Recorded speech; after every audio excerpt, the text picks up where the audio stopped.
I finally decided to try therapy. It was a mistake. I decided recently that I was in need of counseling. It's like there are the voices in my head. They're constantly arguing. They're constantly fighting for the controls. But then again, who's watching them fight? Me? A third voice? Am I already one of the two? Am I both? Can this whole thing be boiled down to bad days and good days? Happiness and sadness? Anger and serenity? It couldn't be. If it was, surely I wouldn't be having this conversation with myself. I wouldn't be doubting my actions. But I guess I'm clear-headed enough to not defend them. Although, it does beg the question, where does that reason go when I'm committing those actions? Where's my logic? How come I only feel something after the fact?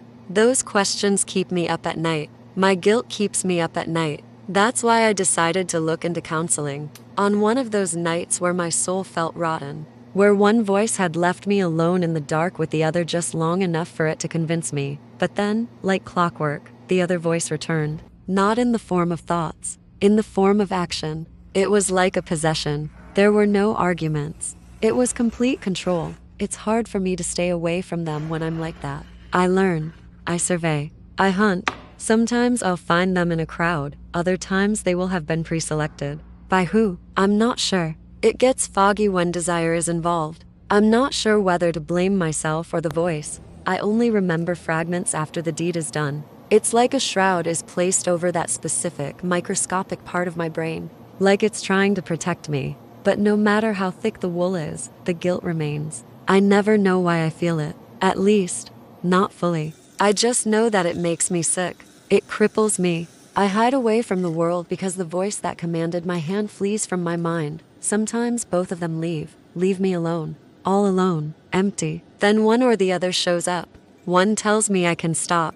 I can do better. I can be better. The other tells me this is who I am, who I'm destined to be. Tells me that I'm right at home. It's like when I used to watch my parents fight when I was younger. That's one of the things I wanted to bring up at my appointment. I think my childhood has a lot to do with how I am now. The way I think, the things I do. If I had to self-diagnose, I'd probably say it comes from a lack of control in my formative years. My dad was much bigger than me. My mom was much smaller than me. When those two went at it, my mom was fighting an uphill battle. I'd always run and hide anytime I heard Dad raise his voice because I knew that meant the belt was coming out. Me and my mom both feared that leather belt, but my mom, being the saint that she is, would often take the majority of the licks. The guilt I felt over it was enough to drive me to tears. One day, I guess Mom just had enough. She wasn't gonna take it anymore. I remember she put me to bed early. She seemed more self-assured than she usually was on Friday nights. Those were usually the nights Dad would come home the drunkest. Of course, he came home in one of his moods. I could already hear him screaming about nothing to minutes after he walked through the door. Mom didn't try to reason with him this time. I didn't hear any calm downs, any "you always do this" comments. What I did hear was the cocking of my dad's .38 Magnum. I'd seen him shoot the thing enough to know what it sounded like, and I was not going to stay in bed while he murdered my mother. Only, when I ran out of the room, the gun was in his face. Mom pulled the trigger before I could let out a single scream. The sound of the shot. The image of my dad's brain hitting the wood paneling of our trailer. The way Mom apologized to me profusely before calling the police on herself and waiting calmly on our front porch for them to arrive. None of that has left me. Neither of the voices let it. It's one of the few things they agree on. It's a part of me, and it was a part of me I was supposed to share with the counselor. My voice of reason had control long enough for me to set up the appointment, long enough to evaluate myself before I went in. I walked into the office feeling hopeful for once. The cold AC felt like heaven compared to the scorching heat outside. The lady at the counter greeted me with a charming, "Hello, you here for an appointment, hon?" I signed in and sat at one of the chairs in the waiting room, browsing through one of the magazines from the coffee table, because that's what I imagined a normal person would do. 5 minutes went by, then 10, then 15 before the receptionist called out to me. "She should be right with you, hon." Finally, after what felt like an eternity, my counselor poked her head into the waiting room. "Daniel? Here for the 3:15? I stood up. "Yep, that's me." I couldn't help but notice just how angelic her voice was, how smooth and soft her brown hair was, how well it complemented her absolutely stunning face, how much she looked like my mother. I didn't know how to react to what I was feeling. It was like this tug, this urge that grew more and more impossible to ignore. When we reached her office, the first thing she did was flip an hourglass on her desk. Okay, Daniel, I know you've been having some problems recently. You want to describe those so that we can? Her voice began trailing off. My eyes kept darting from her to the hourglass. It was like I was on autopilot. I think I responded.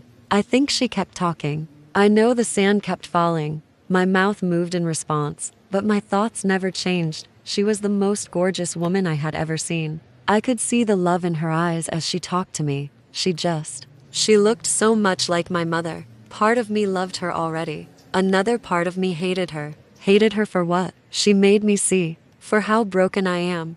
That hatred turned into anger. Her lips kept moving. She kept smiling. Everything felt like it was going in slow motion. Even the sand in the hourglass seemed like it was falling like snowflakes rather than sand. My eyes darted to her, to the hourglass, back to her, back to the hourglass. The hour was almost up.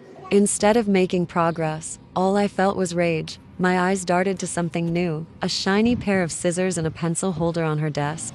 My eyes darted back to her. She wasn't speaking anymore. She looked at me, expectantly, like she could read my thoughts. A smirk stretched across her face. Daniel, she snapped. You still with me, buddy? Desire kicked in. Things got foggy. I don't know what happened. All I know is when I came back, my hands were covered in blood. A pair of bloody scissors lay at my feet. My mother sat with her throat slashed in the desk chair in front of me. The guilt rose in my stomach. I wanted to throw up, but I couldn't. And God knows I tried. All I could do was fall back into my seat, completely dumbstruck at the scene that lay before me. My eyes began to well up with tears. My nose began to run. My head fell into my hands as I began sobbing uncontrollably. I must have sat there crying for 5, 10, maybe 15 minutes before I heard a voice call out to me. I thought I was hearing things at first, but the more it repeated, the harder it was to ignore. I lifted my head from my hands and felt my stomach tighten. Han? Sorry about the wait. Don't worry though. She should be out momentarily. I was back in the waiting room. Same cold AC. Same old magazines on the coffee table. Same receptionist. I had to have been losing my mind. I glanced around the room, tears still falling from my eyes. As I looked around, my head jerked in the direction of the sound of a door opening. My counselor poked her head into the waiting room. Daniel? Here for the 3:15?